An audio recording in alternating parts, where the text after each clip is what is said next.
నమస్తే, welcome to mega debate. నేను సిరాజ్. తెలంగాణ రాజకీయాలను కదిలించే విధంగా మాజీ మంత్రి హరీష్ రావు చేసినటువంటి ఆరోపణలో వాస్తవం ఏ విధంగా ఉంది? విద్యుత్ రంగంలో భారీగా కుంభకోణానికి రేవంత్ రెడ్డి సర్కార్ తెరదీసిందనేటువంటిది ప్రధానమైనటువంటి ఆరోపణ. ఈ నేపథ్యంలో హరీష్ రావు చేస్తున్నట్లుగా నిజంగా పూర్తి స్థాయిలో కుట్రకు తెరదీశారా, లేదా అభివృద్ధి ప్రజా ఉపయోగం కోసమే నిన్న జరిగినటువంటి మంత్రివర్గ భేటీలో నిర్ణయం తీసుకున్నారా? ఏ ఆధారాలతో మాజీ మంత్రి హరీష్ రావు ఇలాంటి కామెంట్స్ చేయడం జరిగింది? పంచాయతీ ఎన్నికల వేళ హరీష్ రావు ఆరోపణలతో కాంగ్రెస్ పార్టీ ఇబ్బంది పడేటువంటి అవకాశం ఏమైనా ఉందా?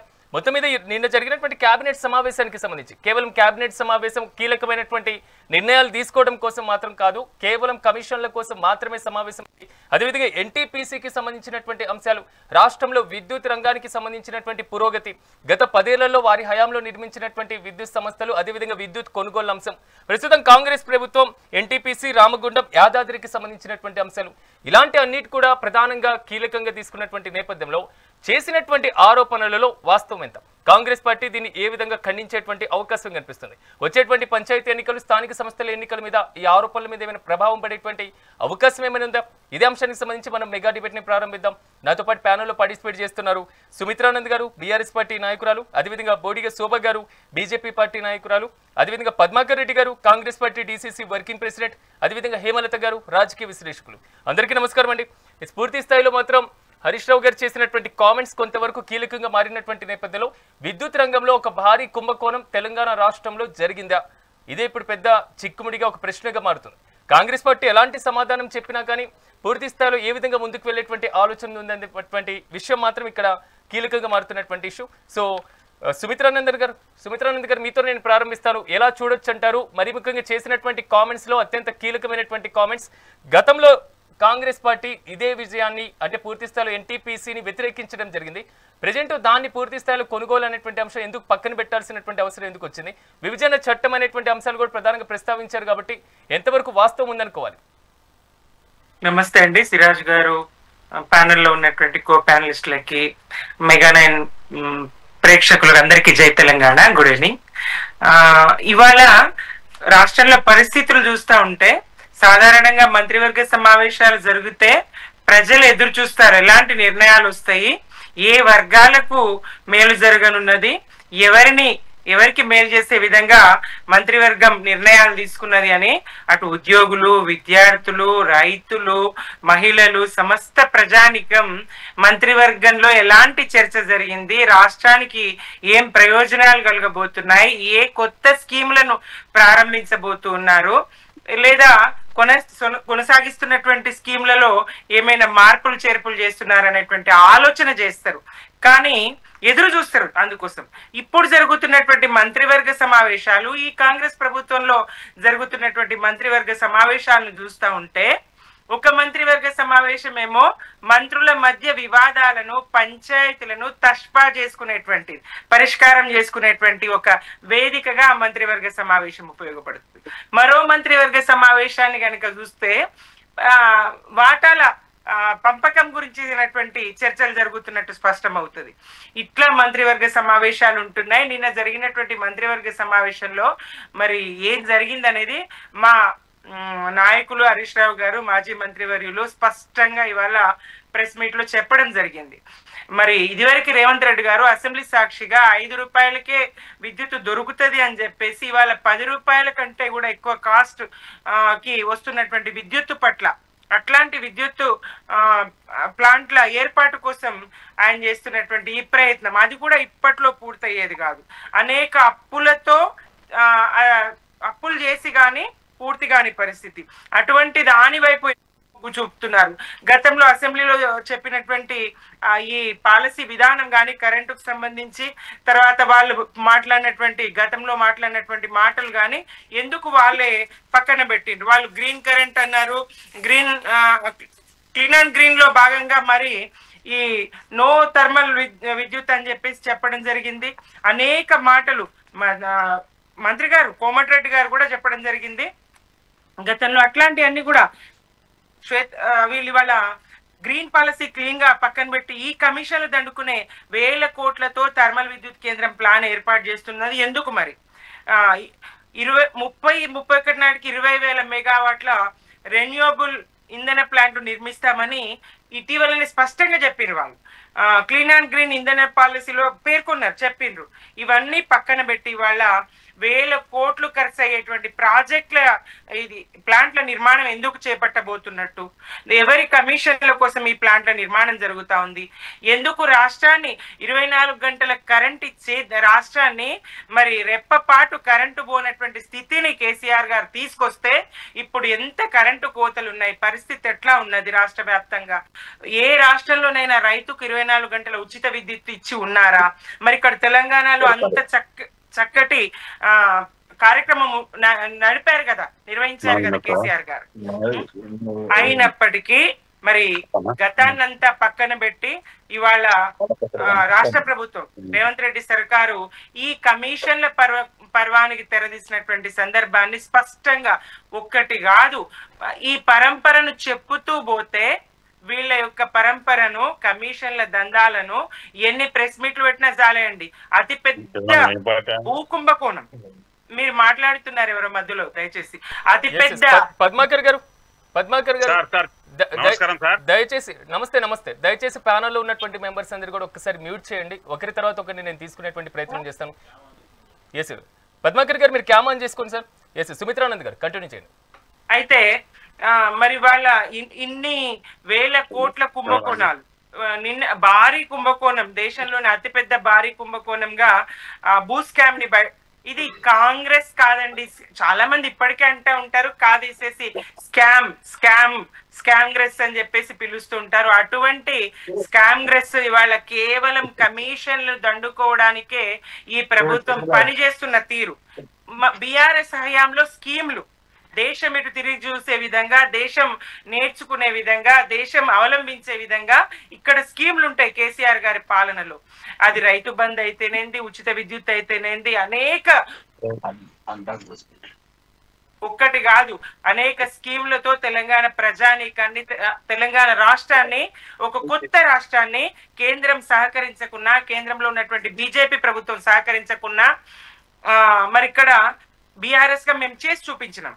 ఇప్పుడు దానికి పూర్తిగా భిన్నంగా ఈ ప్రభుత్వం రేవంత్ రెడ్డి సర్కారు కేవలం కమిషన్ల కోసమే పనిచేస్తూ వాళ్ళు ఇచ్చినటువంటి 420 హామీలను పక్కన పెట్టి 6 గ్యారంటీల పేరుతో ఇచ్చినటువంటి 13 హామీలను తుంగలో దొక్కి, ఇక చూడండి ఒక్కటే విచిత్రం, నిన్న జరిగింది. ఎంత హాస్యాస్పదం అంటే 1 కోటి మంది మహిళలకు, 1,20,00,000 మంది మహిళలకి కేసీఆర్ గారు చీరలు ఇవ్వగలిగితే ఇక్కడ అది కూడా ప్రతి బతుకమ్మ పండుగకు, ఇక్కడ మరి బతుకమ్మ పండుగకి ఇవ్వలేదు సరే కదా. రెండోసారి మేము డ్వాక్రా మహిళలకు 2 చీరలు ఇస్తామని చెప్పిండ్రు, అది 63,000 మందో ఏమో అని చెప్పిండ్రు. 63,000 మందికి కూడా ఏకకాలంలో ఇవ్వలేకపోయినరు. అది కూడా ఇప్పుడు పల్లెల్లో ఎన్నికలు ఉన్నాయి కాబట్టి, గ్రామ పంచాయతీలు, స్థానిక సంస్థల ఎన్నికలు అక్కడ ఉన్నాయి కాబట్టి పల్లెల్లో ముందు ఇస్తామని 2 చీరలు అన్న వాళ్ళు అది 1 చీరతోనే సరిపెట్టి ఇట్లా ఉంటాయి రేవంత్ రెడ్డి సర్కారు పనులు. ఇది ప్రజామోద ప్రభుత్వం కాదు, ప్రజా పాలన కాదు, ప్రజా కంటక పాలన, ప్రజా వంచక పాలన, దగా పాలన, కాంగ్రెస్ పాలన తీరు ఇట్లా కొనసాగుతా ఉన్నది. ఇది కమిషన్ల సర్కారు. కాంగ్రెస్ అంటేనే కమిషన్లు. మరి అప్పులు చేసిపోయింది బీఆర్ఎస్ అని బద్నాం చేసి ఇవాళ అన్ని వర్గాలకు అప్పులను చూపిస్తూ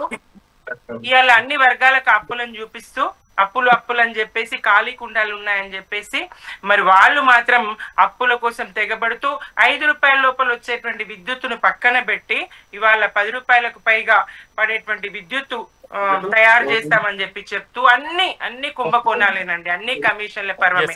ఇట్లాంటి పాలన జరుగుతా ఉంది రాష్ట్రంలో. ఇది ప్రజలు గమనిస్తా ఉన్నారు. 2 సంవత్సరాల కాంగ్రెస్ పాలన పూర్తిగా అవినీతిమయం, పూర్తిగా కమిషన్లకే అన్ని వర్గాలను, విద్యార్థులను మోసగిస్తా ఉన్నారు, రైతులను మోసగిస్తున్నారు. మరి యాసంగి సన్నవాళ్ళకి ఇంకా బోనస్ ఇవ్వలేదు, ఎరువుల కోసం ఎన్ని పాటలు పడ్డారో చూసిండ్రు. ఇవాళ కాలేజీలకు, స్కూళ్లకు ఫీజు రియంబర్స్మెంట్లు లేవు, బెస్ట్ అవైలబుల్ స్కూళ్ళకి ఇంతవరకు దిక్కులేదు. సుమిత్ర గారు డిస్కషన్ చేద్దాం, ఎందుకంటే మీరు చేసినటువంటి ఆరోపణల పైన ప్యానెల్ లో ఇతర సభ్యుల యొక్క అభిప్రాయం తీసుకొని మళ్ళీ మీ దగ్గరికి వస్తాను. ఎస్ హేమలత గారు నమస్తే అండి. హేమలత గారు, మొత్తం మీద విద్యుత్ రంగం అనేటువంటి అంశం మాత్రం ఒకవైపు అధికార ప్రతిపక్షాల మధ్య ప్రజెంట్ ప్రతి విమర్శలకు కారణమవుతుంది. ఏంటి దీని మీద మీ విశ్లేషణ ఏంటి?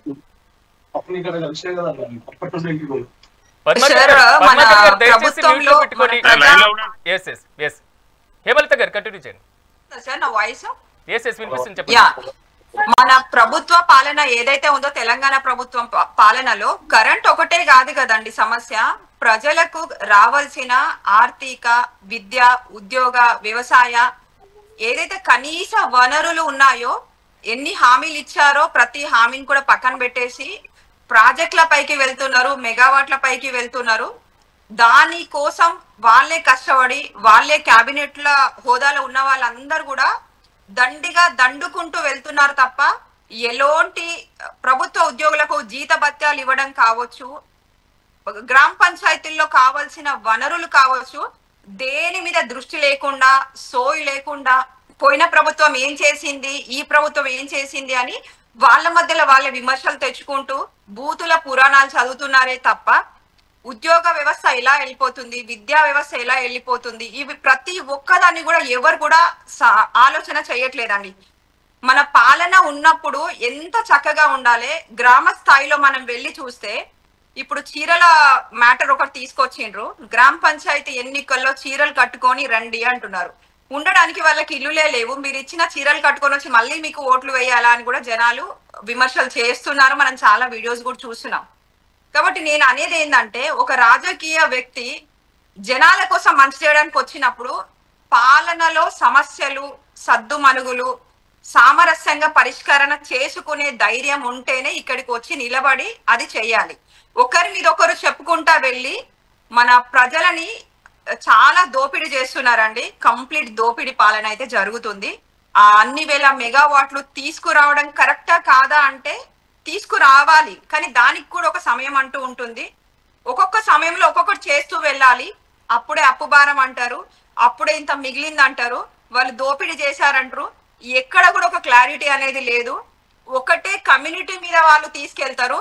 ప్రతి రాజకీయ పదవి కావచ్చు, ప్రతిది కావచ్చు, వేరే కమ్యూనిటీ మీద వెళ్లేదే లేదు. మనం ఈ ప్రభుత్వంలో చూసుకుంటే ఒకటే కమ్యూనిటీ మీద నడుస్తుంది, పోయిన ప్రభుత్వం చూసుకుంటే ఒకటే కమ్యూనిటీ మీద నడుస్తుంది.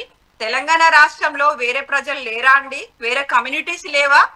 అందరూ సోయితోని మీరు పాలన చేస్తే ప్రతిదీ మీకు కనిపిస్తుంది. కానీ ఎంతసేపు వాళ్ళ ఆర్థిక వ్యవస్థను బలపరుచుకోవడానికి మాత్రమే వీళ్ళు ప్లాన్స్ చేస్తూ వాళ్ళ కుటుంబాల విమర్శలు, మంత్రుల విమర్శలు, ఈ పార్టీ అయిపోగానే ఇంకో పార్టీలోకి వెళ్ళిపోవడాలు, ఇందులో నుంచి వచ్చిన వాళ్ళకి అక్కడ మళ్ళీ అవకాశాలు, ఆవాసాలు ఇవ్వడాలు, ఇవన్నీ కూడా మన రాజ్యాంగంలో చాలా ఒడిదుడుకులకి తీసుకొస్తున్న సమస్యలు అవుతాయండి. రాను రాను రాజకీయ వ్యవస్థ మీద యువతకైతే ఖచ్చితంగా నమ్మకం అనేది పోయింది. వీళ్ళ పాలన ఇలానే ఉంటే కొత్త కొత్త ప్రభుత్వాలు వస్తాయి, మళ్ళీ కొత్త పాలన అయితే ఖచ్చితంగా స్టార్ట్ అవుతుందండి. Thank you. పద్మాకర్ గారు నమస్తే అండి. నమస్కారం సార్. పద్మాకర్ గారు క్యామాన్ చేసుకోండి. అదేవిధంగా ప్రతిపక్షం దగ్గర నుంచి వచ్చినటువంటి అనేక ప్రశ్నలకి మీ దగ్గర నుంచి నాకు సమాధానం కావాలి. ప్యానెల్లో బీఆర్ఎస్ నాయకులు ఉన్నారు, అదేవిధంగా పూర్తి స్థాయిలో విశ్లేషకులు అందరికీ ఉన్నారు. ఎన్టీపీసీ దగ్గర నుంచి తక్కువ ధరకి ఇస్తామన్నా ఎందుకు స్పందించలేదు? గతంలో విమర్శించినటువంటి వారు, గతంలో దీన్ని తిరస్కరించినటువంటి వారు ప్రెసెంట్ మళ్ళీ మీరు కొత్తగా విద్యుత్ అనేటువంటి అంశానికి సంబంధించి ఎంతవరకు ఇస్తున్నటువంటి ప్రాధాన్యత ఏంటి? 2400 మెగావాట్లు ఇంకా ఉన్నా దాన్ని ఎందుకు మీరు కొనేందుకు నిరాకరిస్తున్నారు? అయితే వాస్తవంగా మీకు చెప్పాల్సింది ఒకటి ఉన్నది సార్. గతంలో టీఆర్ఎస్ ప్రభుత్వం 16,000 మెగావాట్లు కొన్నదని చెప్తా ఉంది. మేము ఇప్పుడు 24,000 మెగావాట్లు కొనేదానికి మేము సిద్ధంగా లేరని ఎవరు చెప్పలేదు. ఖచ్చితంగా వారు కరెక్ట్ మంచి కరెంట్ ఇచ్చినట్టయితే తప్పకుండా మా ప్రభుత్వం ఒప్పుకుంటుంది. కానీ అందులో ఎన్నో లొసుకులు ఉన్నాయి. అందులో ముఖ్యంగా ఇంతకుముందు ఇప్పుడు టీఆర్ఎస్ అక్కయ్య మాట్లాడింది సుమిత్రా ఆనంద్ గారు. వాస్తవంగా ఏంటంటే చిల్లి గవ్వ లేకుండా దాదాపు 7 లక్షల కోట్ల అప్పు చేసిన ప్రభుత్వం ఏదైనా ఉందంటే టీఆర్ఎస్ ప్రభుత్వం. ఆమె మొన్న ఎలక్షన్ల గురించి మాట్లాడుతుంది. జూబ్లీ హిల్స్ ఎలక్షన్లో కాంగ్రెస్ పార్టీ గెలిచిందా లేదా? రేపు గ్రామ పంచాయతీ ఎన్నికల్లో కూడా కాంగ్రెస్ పార్టీ గెలుస్తుంది సార్. ఇంకొక ముఖ్య విషయం, ఈరోజు పైన మన హేమలత పటేల్ గారు కూడా ముఖ్యంగా ఏం చెప్తున్నా అంటే, యువత అనేది రాజకీయాలకు రావాలని అందరూ యాక్సెప్ట్ చేస్తూ ఉన్నారు. ఈరోజు మన పటేల్ గారు వాస్తవంగా వారు మున్నూరు కాపు వారు. ఈరోజు రాజకీయాల్లో 130 కులాలు బీసీ కులాలు ఉంటే అందులో అగ్రకులంగా బీసీలలో ఎక్కువగా రాజకీయ ఉద్యోగాలు వాడుకుంటున్నది ఎవరైనా ఉన్నారు అంటే అది మున్నూరు కాపులు అనేది 100% చెప్పచ్చు. మళ్ళీ వారే మాకు రిజర్వేషన్ వస్తలేవు, మేము బీసీలు ఉన్నాము, ఒక్కటే కమ్యూనిటీ నడుస్తూ ఉంది, గతంలో టీఆర్ఎస్ కమ్యూనిటీ ఒకటే కమ్యూనిటీ నడిచిందని మాట్లాడుతుంది ఆ చెల్లెమ్మ. అవన్నీ తప్పు తల్లి. ఈరోజు మీకు మళ్ళా చెప్తా ఉన్నాను, కాంగ్రెస్ పార్టీ 42% బీసీ రిజర్వేషన్ కట్టుబడి ఉన్నది. కానీ కేంద్ర ప్రభుత్వం బీజేపీ ఒప్పుకోలేదు కాబట్టే ప్రస్తుతం ఇప్పుడు ఎందుకంటే దాదాపు పద్మాకర్ గారు నా ప్రశ్న ఏంటంటే మీరు ఎన్టీపీసీ దగ్గర నుంచి విద్యుత్ కొనడానికి సిద్ధంగా ఉన్నారా? ఖచ్చితంగా కాంగ్రెస్ పార్టీ నాణ్యమైనటువంటి కరెంటు వాళ్ళు ఉత్పత్తి చేసినట్టయితే ఖచ్చితంగా కాంగ్రెస్ పార్టీకి ఉంటుంది. ఈ వారు ఏదైతే కమిషన్ల గురించి మాట్లాడుతూ ఉన్నారు, ఈ రోజు మనం హరీష్ రావు తీసుకోవచ్చు, కేసీఆర్ తీసుకోవచ్చు, వాళ్ళకు పట్టుమని 10 ఎకరాలు భూమి లేని వాళ్ళు ఈరోజు 600 ఎకరాలు ఫామ్ హౌస్ ఎర్రవెల్లి కాడ, అదేవిధంగా ఈ మన హరీష్ రావు గారికి సిద్దిపేట దగ్గర ఫామ్ హౌస్, అదేవిధంగా ధన్వాడ ఫామ్ హౌస్, ఇవన్నీ కేటీఆర్ గారికి ఎట్లా వచ్చినాయని కూడా ఈ సందర్భంగా నేను అడుగుతా ఉన్నా. ఈ రోజు ఎవరైతే కమిషన్ తీసుకున్నారో వాళ్ళందరూ జైలుకు పోయే కాలం దగ్గర ఉన్నది. కాంగ్రెస్ పార్టీ అనేది నిక్కచ్చిగా నిజాయితీగా, ఇది మాది కేంద్ర ప్రభుత్వం, అదేవిధంగా central government Indian national party నుంచి ఉన్నటువంటి పార్టీ ఇది కాంగ్రెస్ పార్టీ. మేము కమిషన్లు తీసుకొని ఏదో తప్పు చేస్తే రేపు పొద్దున్నే రేవంత్ రెడ్డి మార్చి ఇంకో ముఖ్యమంత్రి పెడతారు మా హైకమాండ్. దయచేసి అది గమనించాలి మీరు. ఎప్పుడు కానీ మాకు మీద పెద్దవాళ్ళు ఉన్నారు, మేము తప్పు చేస్తే మమ్మల్ని పక్కన పెట్టి ఇంకోరికి ముఖ్యమంత్రి ఇస్తారు, లేదా ఇంకో పదవి ఇస్తారు. కాబట్టి కాంగ్రెస్ పార్టీ ముఖ్యమంత్రి కావచ్చు, మంత్రులు కావచ్చు, వాళ్ళు నిబద్ధతోనే ఉంటారు. ఎవరు కూడా కమిషన్ కకృతిపడే పరిస్థితి లేదు. అందరు కింది స్థాయి నుంచి కష్టపడి 10 సంవత్సరాలు ఈ టీఆర్ఎస్ పాలనలో జైలుకు వెళ్ళి ఎన్నో ఇబ్బందులు పెట్టినా కానీ కాంగ్రెస్ పార్టీలో ఉండి గెలిచి ఈరోజు కాంగ్రెస్ పార్టీని అధికారంలో తీసుకొచ్చిన వాళ్ళు. కాబట్టి ఖచ్చితంగా ఇది నీతివంతమైన పాలన. ఇంకో అక్కయ్య చెప్తాంది చీరల గురించి. ఆ రోజు టీఆర్ఎస్ పార్టీ బతుకమ్మ చీరలను ఇస్తే మొత్తం ఎక్కడ పడితే అక్కడ కాలబెట్టిండ్రు. ఇప్పుడు కూడా నేను చూపిస్తా, చేన్లలో ఎక్కడ పడితే అక్కడ వాళ్ళు పిట్టలు ఆలకుండా అడ్డం కడుతున్నారని కూడా మీకు తెలియజేస్తా ఉన్నా. థర్మల్ పవర్ ప్లాంట్ కి సంబంధించి అప్పుడు వద్దన్నటువంటి మీరే ఇప్పుడు దాన్ని స్వాగతిస్తున్నట్లు ఇప్పుడు ముద్దుగా ఎందుకు మారుతుంది? దానిలో చాలా లొసుకులు ఉన్నాయి సార్. అందుకొరకే ఆ లొసుకులన్నింటినీ పూడ్చిన తర్వాతనే ఎన్టీపీసీ దగ్గర ఖచ్చితంగా కరెంటు కొంటాం. అదేవిధంగా సొంతంగా మేము కూడా పాల్వంచలో, అదేవిధంగా కొత్తగూడెంలో, తర్వాత ఇక్కడ రామగుండంలో కూడా మన తెలంగాణ ప్రభుత్వం ద్వారా అక్కడ కూడా ఏర్పాటు చేయడం జరుగుతుంది సార్. అది ఎందుకు ఏర్పాటు చేస్తా ఉన్నంటే రేపు పొద్దున ఎప్పటికి కానీ గతంలో టీఆర్ఎస్ పార్టీ ఏం చేసింది సార్, 2 రూపాయలకు మన దగ్గర కరెంటు దొరికితే 6 రూపాయలకు అగ్రిమెంట్, యూనిట్కి 6 రూపాయలతో ఛత్తీస్గఢ్తో అగ్రిమెంట్ చేసుకుంది. ఇది వాళ్ళకు తెలియదా సార్? ఓకే, కానీ పద్మాకర్ గారు ఇక్కడ వారి దగ్గర నుంచి వస్తున్నటువంటి కామెంట్స్, కేంద్రంలో ఉన్నటువంటి బీజేపీ గైడ్ లైన్స్ ఏదైతే ఉందో డైరెక్షన్, దాని ప్రకారమే మీరు యాక్షన్స్ ఉంటున్నాయంట, వాస్తవమైనది? గైడ్ లైన్స్ బీజేపీ నుంచి ఏమొచ్చినాయి? బీజేపీ కేంద్ర ప్రభుత్వంలో ఉన్నటువంటి బీజేపీ ఆధ్వర్యంలో పూర్తి స్థాయిలో డైరెక్షన్ వస్తే అవే మీరు యాక్షన్స్ రూపంలో కార్యరూపం దాల్స్తున్నట్లు. లేదు సార్, అటువంటి ఏం చేయం. ప్రజలకు ఏది మేలు జరిగితే ఆ కార్యక్రమాలు చేస్తాం. బీజేపీ మాకు నేషనల్ కాదు, ఇక్కడ కూడా మాకు వ్యతిరేకమైనటువంటి పార్టీ. అయినా ప్రజలకు అవసరం ఉన్నది ఎవరు చెప్పినా, బీజేపీ చెప్పినా, గతంలో టీఆర్ఎస్ కూడా మంచి అవలంబించినట్టయితే ఆ మంచిని మేము తీసుకొని ముందుకు పోతాం తప్ప వాటిని వ్యతిరేకించేది ఏముండదు. అక్కడ బీజేపీ టీఆర్ఎస్ అని మేము చూడం. ఎందుకంటే ప్రజలకు అవసరం ఉన్న పనే చేయడం మా యొక్క ముఖ్య ఉద్దేశం. సుమిత్ర గారు, పూర్తి స్థాయిలో ప్రతి అంశానికి సంబంధించి ఉంది, ఏంటి కౌంటర్ ఏంటి? ఈ పాల్వంచ, కొత్తగూడెం, రామగుండంలో మరి ఖాళీ కుండలు ఉన్నాయని చెప్పేసి అప్పు చేసిపోయినని అబద్ధపు లెక్కలు పార్లమెంట్ సాక్షిగా ఎన్నిసార్లు పద్మాకర్ రెడ్డి గారు వినండి అన్న, అబద్ధపు లెక్కలు చెప్పేసి ఇవాళ 7,000 కోట్ల మిత్తి కడుతున్నామని చెప్పి 2,300 కోట్ల మిత్తి కడుతూ 7,000 కోట్ల మిత్తి కడుతున్నామని అడుగడుగున అధికారంలోకి రావడానికి అబద్ధాలే, అధికారంలోకి వచ్చిన తర్వాత అబద్ధాలే. జైళ్లకు పోతారు. ఏదండి, మేము ఏమైనా తప్పు చేస్తే కదా ఈ డైవర్షన్ పాలిటిక్స్ చేస్తూ లేదండి వినండి, అధికారంలోకి వచ్చిన నాటి నుంచి డైవర్షన్ పాలిటిక్స్ తప్ప వేరే ఏమీ లేదు. ఏదైనా ఇష్యూ వీళ్ళు పెద్ద ఎత్తున కుంభకోణం చేయబోయే ముందు, ఇది పూడ్పుటానికి ముందు తప్పకుండా ఇదిగో అరెస్ట్, అదిగో అరెస్ట్ అని, ఇదిగో కేసు, అదిగో కేసు అని చెప్పి ముందుకు తీసుకొస్తారు. అక్కడ ఏమీ ఉండదండి, అంతా డొల్లా, కేసులు లేవు, ఏమీ లేవు, జరిగేది ఏమీ లేదు. 2 సంవత్సరాలు గడిచిపోయింది. వినండి పద్మాకరణ గారు, మీ వంతు వచ్చినప్పుడు నేనేం మౌనంగా మీరు చెప్పదలుచుకున్న తర్వాత చెప్తున్నారు మళ్ళా.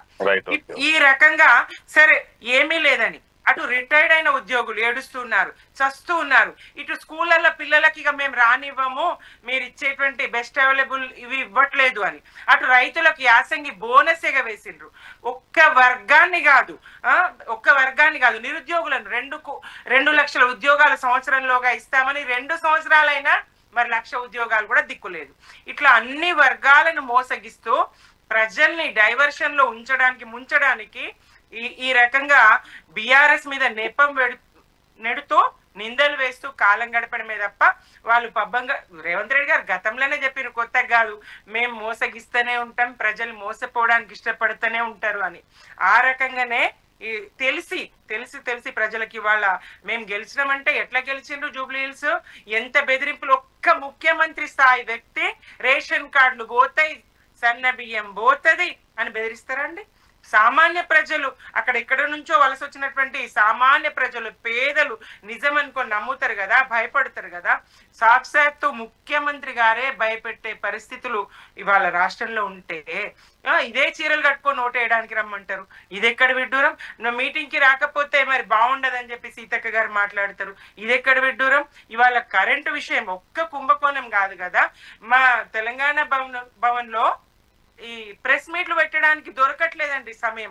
అన్ని అవినీతి కుంభకోణాలు, అన్ని ఇష్యూస్, ప్రజా సమస్యలు ఇవాళ ఈ ప్రభుత్వం, కాంగ్రెస్ ప్రభుత్వం చేతగానితనము, అసమర్థత, పాలనలో స్పష్టత లేని విధానము ఏం చేస్తున్నారండి? ఎక్కడ ఎవరికి అడిగినా డబ్బులు లేవంటారు. మరి ఈ పాల్వంచ గాని, కొత్తగూడెం గాని, రామగుండం గాని ఇవి ఖర్చుతో కూడుకున్న పని. 10,500 కోట్లతో మరి 5-6 కాలం పెట్టి 30 వరకు పెట్టి గడువు పెట్టి నిర్మాణం చేస్తామంటారు. అక్కడ స్థలము కూడా లేదు, మరి రామగుండంలో స్థలం కూడా లేదు.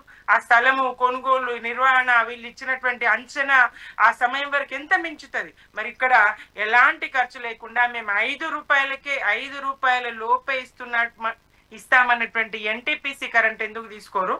ఇవాళ కేసీఆర్ గారు ఎంత నాణ్యమైన విద్యుత్ ఇచ్చిండ్రు? మోటార్లు గాలినాయా, మరి లేదంటే ఏమంటారు ఇళ్లలో ఎన్టీపీసీ దగ్గర నాణ్యమైనటువంటి విద్యుత్ లభిస్తే కొనడానికైనా మేము సిద్ధంగా ఉన్నామంటున్నారు. విభజన చట్టం సిద్ధంగా ఉంటే అది తెలంగాణ ఎన్టీపీసీ పేరు పెట్టి వాళ్ళు తెలంగాణ విద్యుత్ కేంద్రంగా పెట్టిండ్రు ఆ ఎన్టీపీసీని. నాణ్యమైన కరెంటు, ఎంత నాణ్యమైన కరెంటు మేము ఇవ్వగలిగినాం? బీఆర్ఎస్ గా నాణ్యమైన కరెంట్ ఇవ్వగలుగుతాం ఎట్లా? కాంగ్రెస్ నాణ్యమైన కరెంట్ ఇవ్వలేదు ఎట్లా? ఇవాళ పరిస్థితి ఏంటి? రాష్ట్రంలో కరెంటు ఎన్ని కోతలు ఉన్నాయి, ఎట్లా ఉన్నది? ఏది ఎవరికి అడిగినా డబ్బులు లేవు, అప్పులు ఉన్నాయి, అప్పులు చేసిపోయినరు అని అప్పుల మీద కూడా అబద్ధాలు ఆడుతూ, మిత్తి మీద కూడా అబద్ధాలు ఆడుతూ, కాలం వెళ్ళదీస్తూ వాళ్ళు కమిషన్ల కోసం మాత్రం పనులు చేస్తూనే పోతారు. మంత్రివర్గ సమావేశాలు అయితేనే ఉంటాయి. భూముల లొల్లులు, భూముల కబ్జాల లొల్లులు కొండా సురేఖ గారి కుమార్తె చెప్తారు. నియోజకవర్గానికి నిధులు లేవని చెప్తారు. ఎన్ఎం శ్రీనివాసరెడ్డి గారు చెప్తారు 2 లక్షలు కూడా నియోజకవర్గానికి నిధులు లేవంటారు. మదన్ మోహన్ గారు లేఖ రాస్తారు ప్రపంచ బ్యాంకు, నియోజకవర్గ అభివృద్ధికి మీరు 100 కోట్లు అప్పియమని చెప్తారు. ఇట్లాంటి పరిస్థితులు ఉంటే మీరు నియోజకవర్గాలకు ఇవ్వకుండా, ఎమ్మెల్యేలకు ఇవ్వకుండా, రైతులకు ఇవ్వకుండా, విద్యార్థులకు ఇవ్వకుండా, కాలేజీల ఫీజులు కట్టకుండా ఎందుకండి ఈ చేతగాని అసమర్థ ఎత్తుగడలు? కమిషన్ల కోసం కాదా? సుమిత్ర గారు, మీ దగ్గర నుంచి ఒక ప్రశ్న కావాలి, మీ దగ్గర నుంచి ఒక ప్రశ్నకు సమాధానం కావాలి. ముఖ్యమంత్రి రేవంత్ రెడ్డి అప్పుడు రామ్ గా ఉండేటువంటి వ్యక్తి ఇప్పుడు రెమోగా మారారు అనేటువంటిది బీఆర్ఎస్ దగ్గర నుంచి వచ్చినటువంటి కామెంట్స్. ఎందుకు రెమోగా మారారు? ఎందుకు అలా అనిపించింది? ఆయన అప్పుడే కాదు అన్న నోటితోనే అవును అదే చేస్తా అని చెప్తారు కదా. ఏదైతే మీ 5 రూపాయలకే విద్యుత్ దొరుకుతుంది అని చెప్పినటువంటి, అసెంబ్లీలోనే చెప్పినటువంటి 5 రూపాయల లోపే కొనొచ్చు అని చెప్పినటువంటి వ్యక్తి 10 రూపాయల పైచిలకు ఖర్చు పెట్టి ప్రయత్నం చేస్తా ఉంటే ఏమనుకుంటారండి? ఆయనలో ఉన్నటువంటి ద్వంద్వ వైఖరి, వద్దు అంటారు ఆయన్నే, కావాలంటారు ఆయన. ఏది చెయ్యొద్దని చెప్తారో, ఏది తప్పని చెప్తారో అదే ఆయన చేసి చూపిస్తారు. ఇది పరిస్థితి. పద్మాకర్ గారు, ఏంటి భిన్నమైనటువంటి వాదనలు ఏంటి? ఒక్కసారిగా మీరు గతంలో వ్యతిరేకించి మళ్ళీ దానికి సంబంధించి ఇన్ని వేల కోట్లు ఖర్చు పెట్టి పూర్తి స్థాయిలో ఇప్పుడు నిర్మాణం చేపట్టాల్సినటువంటి ఆవశ్యకత ఎంతవరకు ఉందంటారు? అదే ఒక మాట సార్, ఇప్పుడు మీరు అన్నారు కదా రాముడు అన్నారు, రేవు అన్నారు కదా. రేవంత్ రెడ్డి ఎప్పుడు నిజమే చెప్తాడు సార్. పైసలు లేకపోతే పైసలు లేవని చెప్తాడు, ఉంటే ఉన్నాయని చెప్తాడు. వాస్తవంగా ఏంటంటే 7 లక్షల కోట్లు అప్పు చేసింది మేం చెప్పలేదు, కాదు చెప్పింది సార్. 7 లక్షల కోట్లు టీఆర్ఎస్ ప్రభుత్వం అప్పు చేసిన కాదు చెప్పింది, మేం చెప్పలేదు సార్. రెండోది, మీరు అంటా ఉన్నారు కదా కరెంటు గురించి. ఒక్క నిమిషం, ఇప్పుడు మీరు చెప్పేది ఏంది అనంటే ఖచ్చితంగా ఏదైతే రామగుండం ఎన్టీపీసీ ఉన్నదో వారి దగ్గరికి వెళ్ళి కొనేదానికి ప్రభుత్వానికి ఏం అభ్యంతరం లేదు. అది ఖచ్చితంగా ఈ రోజైనా రేపైనా అక్కడ కొంటారు. రెండోది, ఈ ప్రాజెక్టులు పెట్టడానికి ముఖ్య ఉద్దేశం ఏంటంటే భవిష్యత్తులో ఇంకో 10 సంవత్సరాలను దృష్టిలో పెట్టుకొని ఈ రోజు ప్రాజెక్టులు కట్టాలనుకుంటారు. అంతేగాని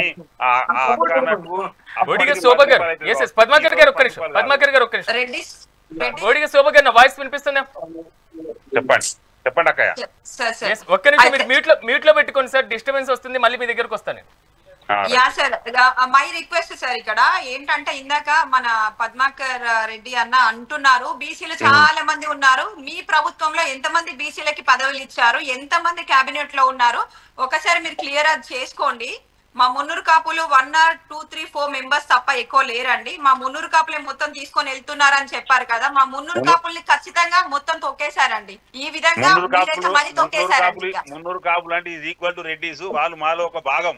మున్నూరు కాపులు అది సపరేట్ ఎంత కాదు. మెంబర్స్ ఉన్నారు సార్ మీకే తెలియాలి. ఎక్కడ చూడు ఒక్క వర్డ్ ఉంటది, పటేల్ అనే వర్డ్ అయితే ఎక్కడ కనిపించట్లేదు. చెప్పేది ఉంది, మీరు మున్నూరు కాపు అంటారు, మేము గుడాడి కాపు అంటాం, ఇంకోరు సౌదర్ కాపు అంటారు, ఇంకోరు గోనె కాపు అంటారు, మనం అందరూ ఒకటే కులం. సరే 1976లో మిమ్మల్ని పి శివశంకర్ గారు బీసీలో పెట్టింది కాబట్టి మీరు బీసీలలో ఉన్నారు, మమ్మల్ని ఓసీలలో సమానమే. మీరు చూడండి, ఇప్పుడు క్యాబినెట్ లో నలుగురే రెడ్డిలు ఉన్నారు, 4 రకాల రెడ్డిలు ఉన్నారు. వాళ్ళు గుడాటి రెడ్డి ఉన్నారు, వాళ్ళు మోటాటి రెడ్డి ఉన్నారు, వాళ్ళు సౌదర్ రెడ్డి ఉన్నాడు, వాళ్ళు గోనె రెడ్డి ఉన్నారు.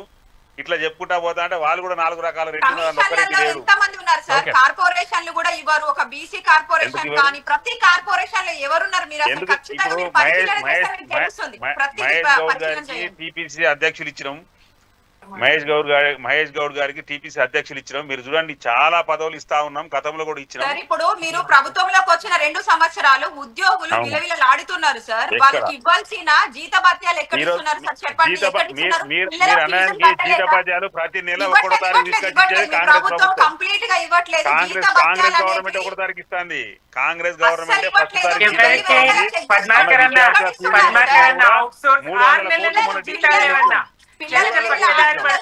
300 కోట్లు చర్చ పక్కదారి పడుతుంది కానీ అన్ని ఇంజనీరింగ్ కాలేజీలకు పర్మిషన్ ఇచ్చింది కాంగ్రెస్ పార్టీ. గుడి కట్టింది, బడి కట్టింది, రోడ్లు వేసింది, సర్వం కాంగ్రెస్ పార్టీ చేసింది. 10 సంవత్సరాలు టీఆర్ఎస్ పార్టీ ఏం చేసింది? పద్మాకర్ గారు ఒక్క నిమిషం, పద్మాకర్ గారు ఒక్క నిమిషం. హేమలత గారు ఒక్క నిమిషం చిన్న బ్రేక్ తీసుకుందాం. బ్రేక్ తర్వాత మళ్ళీ మనం డిస్కషన్ కంటిన్యూ చేసే మొత్తం మీద కేబినెట్ సమావేశం మాత్రం అభివృద్ధి, మరి ముఖ్యంగా ప్రజా ఉపయోగం లేని నిర్ణయాలు తీసుకోవడానికి మాత్రమే ఉంది అనేది మాత్రం బీఆర్ఎస్ దగ్గర నుంచి వస్తున్నటువంటి వాదన. ఇదే అంశానికి సంబంధించి మనం డిబేట్ ని కంటిన్యూ చేద్దాం. ఎస్, మనతో పాటు బీజేపీ నాయకులు అడిచెల్ల రాజు గారు జాయిన్ అయ్యారు. రాజు గారు నమస్తే అండి. నమస్తే అండి. సో కేబినెట్ భేటీలో విద్యుత్ రంగం మీద తీసుకున్నటువంటి నిర్ణయాలు, దీని మీద బీజేపీ స్టాండ్ ఏంటి? చెప్పండి. ఎస్ రాజు గారు చెప్పండి. రాజు గారు, నా ప్రశ్న వినపడిందా? కేబినెట్ సమావేశమైంది, సమావేశంలో విద్యుత్ రంగం మీద అనేక అంశాలు చర్చకి రావడం జరిగింది, దీని మీద నిర్ణయాలు తీసుకోవడం జరిగింది. బీజేపీ దీని మీద ఎలాంటి స్టాండ్ తీసుకోబోతుంది? క్యాబినెట్ చర్చ అనేది ఈ తెలంగాణలో గత ఒక 6 నెలల నుంచి చూసుకుంటే అది ఒక వింతగా కనబడుతుంది అందరికి కూడా. క్యాబినెట్ చర్చ ఏం జరుగుతుంది, ఏమైతుంది అని చెప్పేసి అనేది కూడా అది ఏం కూడా తెలియదు. ఎందుకోసం క్యాబినెట్ చర్చ పెడతారో తర్వాత దేని గురించి వారు బయట చెప్తారు. ఎలక్షన్ల మీద చర్చలు, క్యాబినెట్ చర్చలు అని చెప్పేసి ఇంతకాలం కాలయాపన ఎట్టకేళ్లకు ఒక కేంద్ర ప్రభుత్వ నిధులతోటి మనం చేయడం కోసము వెళ్ళిపోతాయని చెప్పేసి కేబినెట్ చర్చలో స్థానిక సంస్థలు పెట్టడం జరిగింది. తూతూ మంత్రంగా కేబినెట్ చర్చలు అని చెప్పేసి పెట్టేసి బయటకు ఒక రకంగా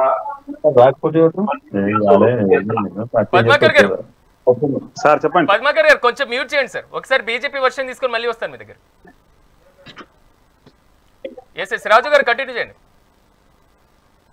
ఇదే విషయంగా కేబినెట్ లో అనేది ఏదైతే మన రాష్ట్రం అభివృద్ధి కోసం కానీ రాష్ట్రంలో ఏదైతే నిధులు ఇస్తున్నారో దాని గురించి కానీ ఇంకా మనం ముందుకు ఎలా వెళ్దామని చెప్పేసి చర్చ ఉండాలి. కానీ కేబినెట్ చర్చలో ఏదైనా కూడా మనకెంత, దీనికెంత, దానికెంత అని చెప్పి చర్చలు కానీ నాకేమొస్తుందో నీకేమొస్తుందో చర్చలు ఇలాంటి కొంచెం పక్కన పెడితే బాగుంటుంది.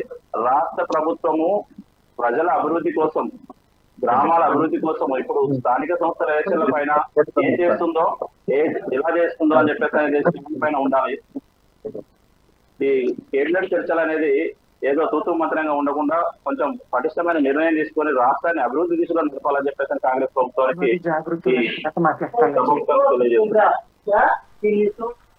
హేమలత గారు. సార్ పూర్తి స్థాయిలో ఒక మంత్రివర్గ సమావేశం జరిగిందంటే ప్రధానంగా అభివృద్ధి ఎజెండాలు లేదా తీసుకోబోతున్నటువంటి నిర్ణయాలు రాష్ట్రంలో ఎలాంటి మార్పులు తీసుకొస్తాయి అనేటువంటి అంశం ప్రధానంగా అందరూ ఊహిస్తారు, ఆశిస్తారు. కానీ ఇక్కడ జరిగినటువంటి సమావేశాల్లో పూర్తి స్థాయి విద్యుత్ రంగం అన్నారు.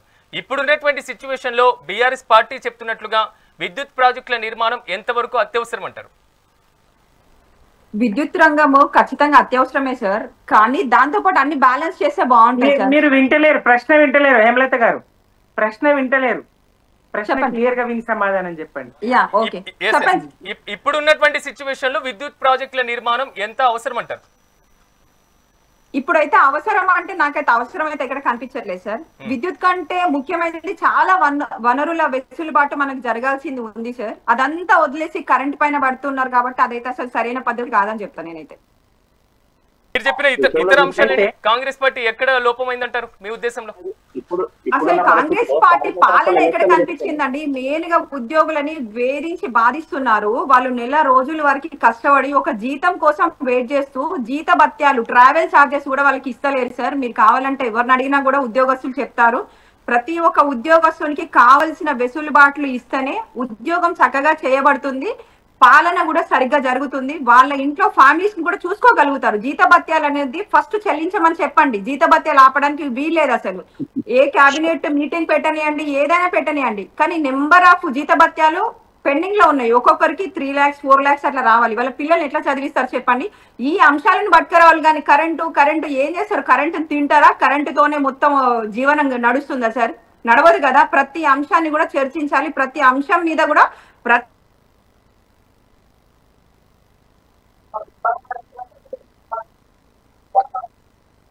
గారు మళ్ళీ మీ దగ్గరికి వస్తాను. సుమిత్ర గారు, దాదాపు విభజన చట్టం చేసింది కాంగ్రెస్ పార్టీ.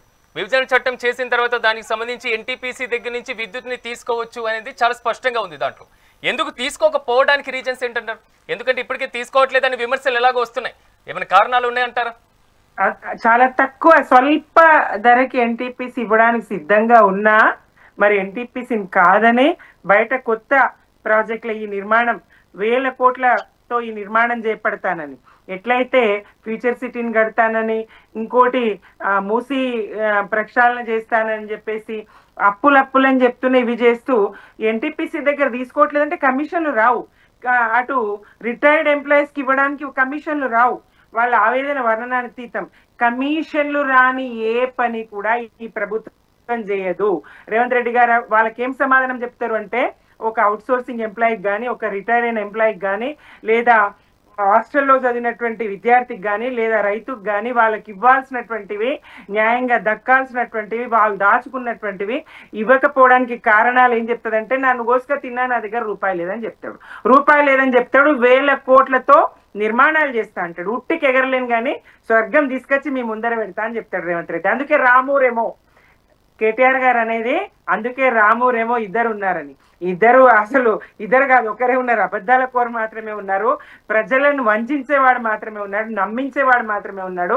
అయితే నమ్మించి మోసగించడం కంటే పెద్ద ఇది ఉండదండి. ప్రజల్ని దుర్మార్గంగా నమ్మించి ఇవాళ నాణ్యమైన విద్యుత్ ఎన్టీపీసీ ఇస్తా అని చెప్పినప్పటికి కూడా, ఎన్టీపీసీ అతి స్వల్ప ధరకే ఇస్తా అని చెప్పినప్పటికి కూడా కొత్త ప్రాజెక్టుల నిర్మాణం, విద్యుత్ ప్రాజెక్టుల నిర్మాణం, మరి వాళ్ళు చెప్పినటువంటి విధానాలు క్లీన్ అండ్ గ్రీన్ దాంట్లో భాగంగా వాళ్ళు ఏం చెప్పిండ్రు?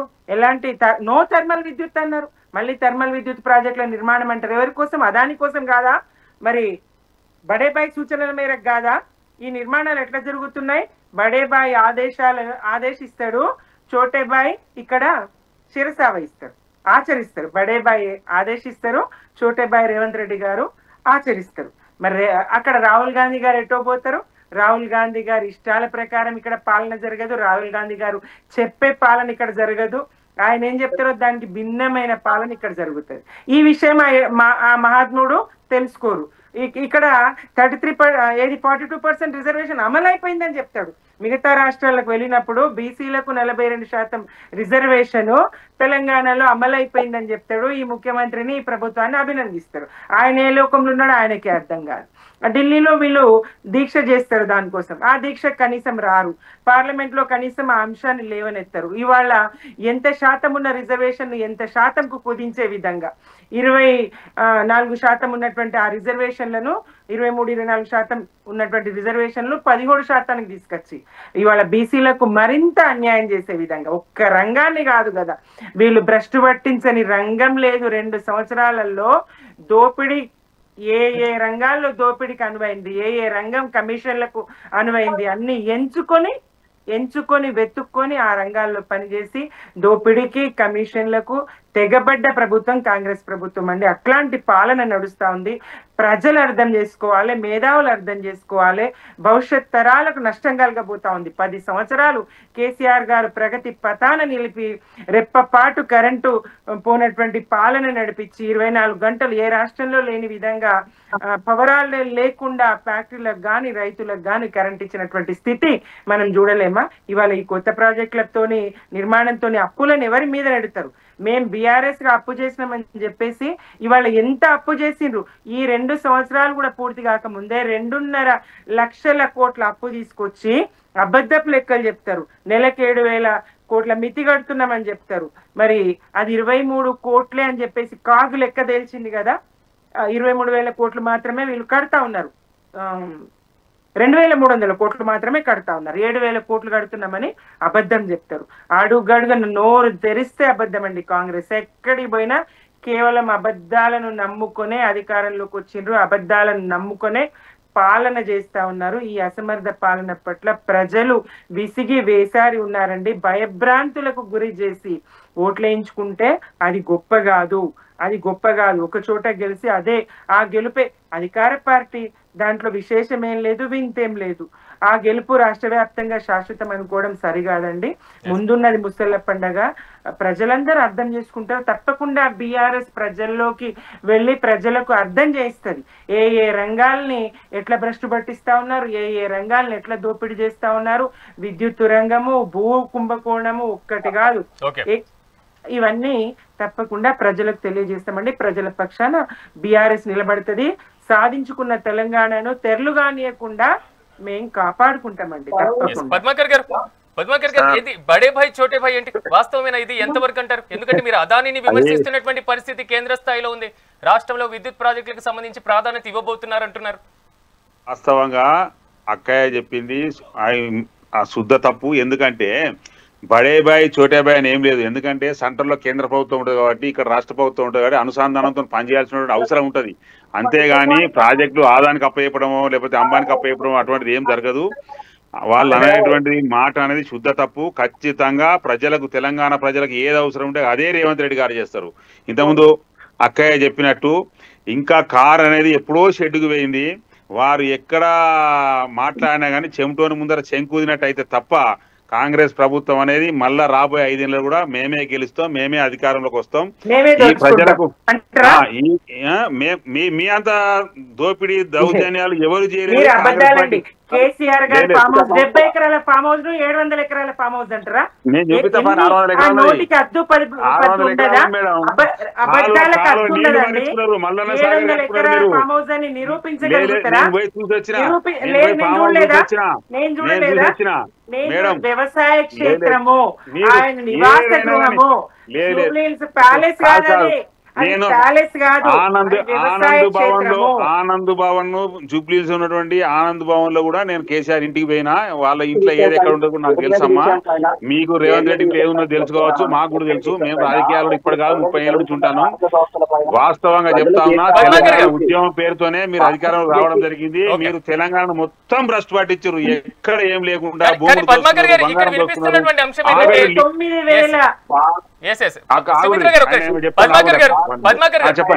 ఇక్కడ రాష్ట్రం అప్పుల్లో ఉంది అనేటువంటి అంశం మీరు చెప్తున్నారు. అప్పులు భారీగా పెరిగిపోయినాయి అనేటువంటి అంశం చెప్తున్నారు.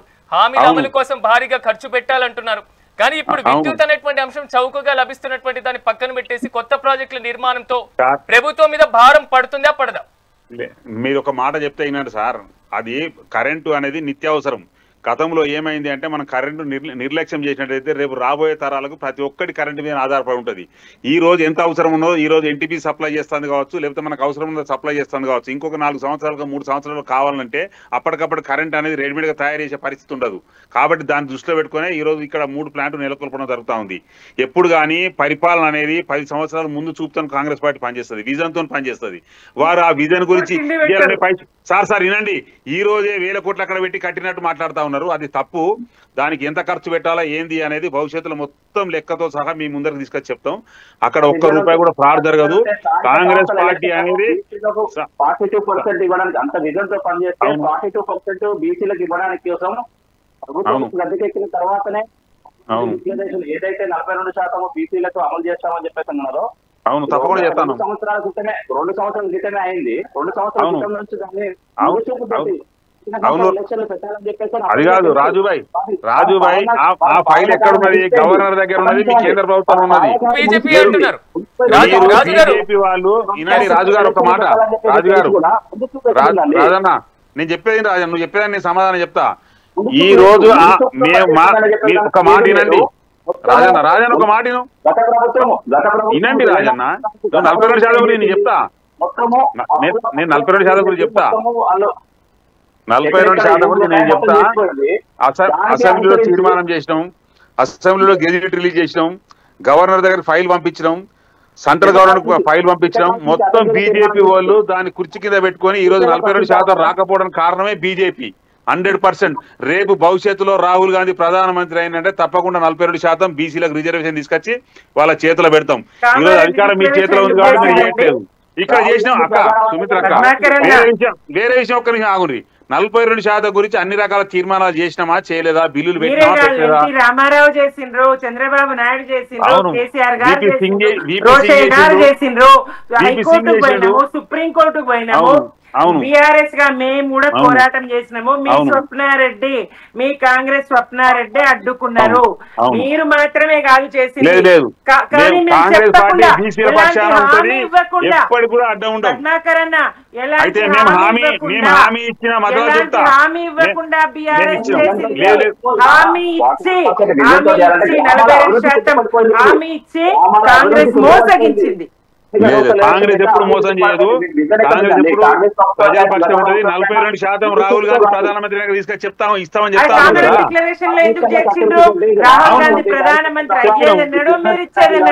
అవును అయితే ఎందుకు రాబోయే కాలంలో ఎప్పుడు మోడీ ఉంటాడా? ఇప్పుడు నువ్వు చెప్తావు కదా ఎప్పుడు ఆయన పాలన 3 రాష్ట్రాలనే 33 అక్క అదంతా మీరు ఒట్టి అనుకోకుని మొన్న మీరు కూడా అనుకున్నారు కాంగ్రెస్ పార్టీ అధికారంలోకి వస్తుందా? ఎక్కడ అధికారంలోకి వచ్చామా రాలేదా?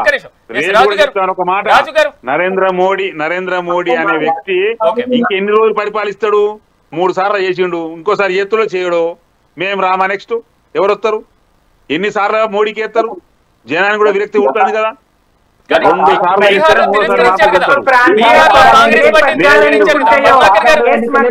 ప్రధానమంత్రి అవుతారేమో ముఖ్యమంత్రిగా చేసి వచ్చినాయి కదా.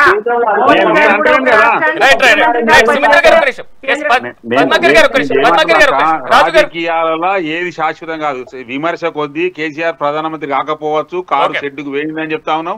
రాబోయే కాలంలో తెలంగాణ టీఆర్ఎస్ పార్టీ మొత్తానికే ఉండదు.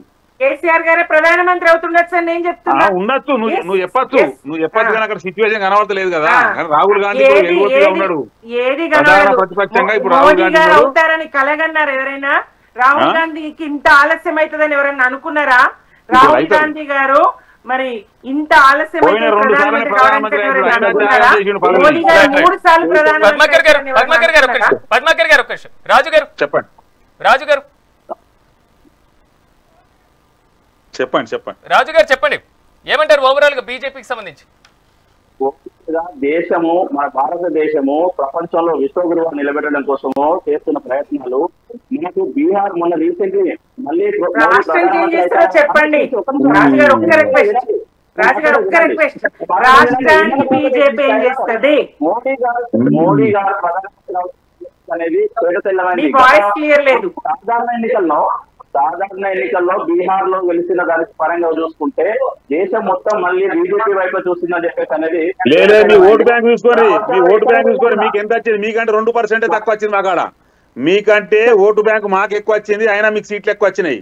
అర్థమైంది? అక్కడ ఓటు బ్యాంక్ చూసుకోరు మీరు. ఫస్ట్ బీహార్ ఓటు బ్యాంక్ చూసుకోండి. బీహార్ పక్కన పెట్టండి రాజు గారు, 8 మంది ఎంపీలు ఉన్నారు, 2 కేంద్ర మంత్రులు ఉన్నారు. రాష్ట్రానికి ఏం తెచ్చిందో చెప్పండి. సుమిత్రానంద్ గారు ఒక క్లారిటీ ఇస్తాను. మీరు పోటీ చేసిన స్థానాలు తక్కువ అండి, మీరు పోటీ చేసిన స్థానాలు ఎక్కువ. క్యాలిక్యులేషన్ పరంగా మాకు 1% మీకు ఉంటుంది. ఎట్లా అండి బీజేపీ జనసేన ఎంత గెలిచిందండి చూసారా? పోటీ చేసిన స్థానాలను బట్టి శాతం డివైడ్ చేస్తారు. మీరు కాంగ్రెస్ పార్టీ ఎన్ని స్థానాల్లో పోటీ చేసింది, బీజేపీ పార్టీ ఎన్ని స్థానాల్లో పోటీ చేసిందని స్థానాలు ముఖ్యం. మేము ఏమంటాం, మీరు బీఆర్ఎస్ దగ్గర నుంచి వస్తున్నటువంటి క్వశ్చన్ 8 మంది పార్లమెంట్ సభ్యులు ఉన్నారు, రాష్ట్రానికి ఏం తీసుకొచ్చారు? గత 2 సంవత్సరాల నుంచి, ఇప్పుడు నేను కరీంనగర్ పార్లమెంట్ నుంచి మాట్లాడుతున్నానండి. గత 2 సంవత్సరాల నుంచి రాష్ట్ర నిధులతో ఒక్క గ్రామంలో కూడా అభివృద్ధి జరగలేదు. మినిమం కేంద్ర ప్రభుత్వం నుంచి ప్రతి విలేజ్ కి 5 లక్షల రూపాయలు మినిమం డెవలప్మెంట్ పనులు వచ్చాయి ప్రతి విలేజ్ కి. ఈ రకంగా జాతీయ హోదా ఇచ్చిండ్రా? ప్రాజెక్ట్ కన్నా జాతీయ చంద్రబాబు నాయుడుకి ఇచ్చిన నిధుల్లో మనకిచ్చిన నిధుల శాతం ఎంత? ఏ ప్రాజెక్టు మీరు అన్ని కరెక్ట్ గా నియమ నిబంధనలతోటి కట్టిదే ఉన్నాయండి. జాతీయ ప్రాజెక్టు పోలవరం జాతీయ ప్రాజెక్ట్ అవుతుంది ఎట్లా? కాళేశ్వరం జాతీయ ప్రాజెక్ట్ కాదు. జాతీయ ప్రాజెక్టులకు జాతీయ హోదా ఇవ్వడానికి మీరు దానికి అప్లికేషన్ ఉంటుంది, సో ఉంటుంది. నిజంగా అమ్మ అన్నట్టు నీకు దేనికి కావాలి, ఏం కావాలని చెప్పేసి రాష్ట్రం నుంచి ఒక సిఫారసు లెటర్ వెళ్తే అక్కడ నుంచి మనకు వచ్చేది వస్తుంది. దాని గురించి కూడా కొత్త వస్తుంది. రాష్ట్రం అభివృద్ధి కావాలంటే రాష్ట్ర ప్రభుత్వం నుంచి ఎలాంటి కేంద్రానికి ప్రతిపాదన చట్టం పంపలేదు. ఏదైనా పంపిస్తే దాన్ని శ్వేతపత్రంతో పంపించండి, శ్వేతపత్రం విడుదల చేయండి. దాని ప్రకారంగా తప్పకుండా మేము ఆన్సర్ ఇస్తాము. ఆ రకంగా చూసుకుంటే అవుతుంది. కానీ దేశంలో భారతదేశం ప్రపంచంలో అగ్రగామి నిలబడుతుంది. ఎక్కడికి వెళ్ళినా కూడా ఇతర దేశాలకు మన భారతదేశం ఇంట గెలిచి రచ్చ గెలవండి, రాష్ట్రం పరిస్థితి మాట్లాడండి. దేశం అభివృద్ధి ఉందండి, దేశం అభివృద్ధి ఉంది. రాష్ట్రానికి కూడా గత 2 సంవత్సరాల నుంచి రాష్ట్రానికి కేంద్ర నిధులు వచ్చాయి. కేంద్రానికి రాష్ట్రం నుంచి కూడా నిధులు పోతే ప్రత్యేకంగా ఏమిచ్చిందనేదే ప్రశ్న అండి. చూడండి, ఏ కాన్స్టిట్యున్సీలో అయినా కూడా ఇప్పుడు 119 నియోజకవర్గాలలో ఏ కాన్స్టిట్యున్సీకి అయినా ఎమ్మెల్యే నిధులతోటి అభివృద్ధి జరిగిన చూస్తారా రాష్ట్ర ప్రభుత్వము? వాయిస్ డిస్టర్బెన్స్ వస్తుంది, క్లారిటీ లేదు. సుమిత్ర గారు, ఫైనల్ గా బీజేపీ వర్షన్ రాష్ట్రం నుంచి శ్వేతపత్రాలు లేవు, దీనికి సంబంధించినటువంటి ప్రతిపాదనలు రాలేదు అంటున్నారు. ఒక్క మాట అని మాట్లాడు సార్, ఒక్కటే మాట. ఇప్పుడు వారు రాజు గారు ఏమంటున్నారు అంటే 2 సంవత్సరాల నుంచి ఎమ్మెల్యే గారు ఏం అభివృద్ధి చేసిరు అని అడుగుతా ఉండ్రు. ఇప్పుడు 15 సంవత్సరాల నుంచి బీజేపీ ఎంపీలు కదా, ఇక్కడ ఏమైనా అభివృద్ధి చేయించారో చూపిస్తారా మరి మీరు? తప్పకుండా అండి, తప్పకుండా. ఎక్కడ ఒక్క రూపాయి దగ్గర కూడా 2 సంవత్సరాల నుంచి చెప్పండి. ఎక్కడ ఇండస్ట్రీ తెచ్చిండ్రా? ఎన్ని వేల మంది ఉద్యోగాలు ఇచ్చిండ్రు? మీరు ఎలక్షన్లప్పుడు రాష్ట్ర ప్రభుత్వం కేంద్రానికి 1 రూపాయి ఇస్తే రాష్ట్రానికి తిరిగి ఇచ్చిన డబ్బులే తప్ప కేంద్రానికి కేంద్రం ఎక్కడి నుంచి నడుస్తుందండి? రాష్ట్రాలు ఇచ్చిన నిధులతోనే కదా. మరి సవతి తల్లి ప్రేమ తెలంగాణ మీద ఎందుకు, చంద్రబాబు మీద ప్రేమ ఎందుకు, ఏపీకి నిధుల వరద ఎందుకు, తెలంగాణకు గుండు 0 ఎందుకు? తెలంగాణ మీద బీజేపీ ఎంపీలు గాని బీజేపీ మంత్రులు గాని మీ నేతలు గాని ఎందుకు ప్రశ్నించరు? మోదీ గవర్నమెంట్ నుంచి నిధులు ఎందుకు, ప్రత్యేకమైన నిధులు ఎందుకు రాష్ట్రానికి తీసుకురా? పక్క రాష్ట్రాలకు ఎందుకు వెళ్తాయి? దక్షిణాది రాష్ట్రాల నిధులు ఉత్తరాదికి ఎందుకు వెళ్తాయి? చంద్రబాబు ప్రభుత్వానికి ఎందుకు వెళ్తాయి? అన్ని రెవెన్యూలు కలిపి ఎక్కడెక్కడ ఎంత కావాలని చెప్పేసి అని ఉంటుంది మన దగ్గర. అక్కడ రెవెన్యూ తక్కువ వచ్చిన కాడ ఒక రకంగా, రెవెన్యూ ఎక్కువ వచ్చిన కాడ ఒక రకంగా అని చెప్పేసి అని ఉండదు. ఎక్కడ దేనికి సంబంధించింది ఎంత కావాలి, ఎక్కడికి కావాలని చెప్పేసి అది తప్పకుండా మన ప్రతిపాదన బట్టి మనకు తప్పకుండా అది వస్తుంది. మనం చేసే పనులు బట్టి మనకు రిప్లై వస్తుంది. తప్పకుండా కేంద్రం ఇప్పుడు కాంగ్రెస్ ప్రభుత్వం కేంద్రంలో ఉన్నప్పుడు కూడా రాష్ట్ర ప్రభుత్వం నుంచి వెళ్ళినాయి కదండి, మళ్ళీ అది కొత్తగా ఎందుకు? మీరు కొత్త కాదు కదా. ఉత్తరప్రదేశ్ కు, ఆంధ్రప్రదేశ్ కు కేంద్ర నిధుల పాత్ర ఎంత ఉంది, మరి ముఖ్యంగా రాష్ట్రంలో ఎలాంటి అభివృద్ధి కార్యక్రమాలు కేంద్ర ప్రభుత్వం అన్నారు కదండి, ఇంతకుముందు మీరు అన్నారు.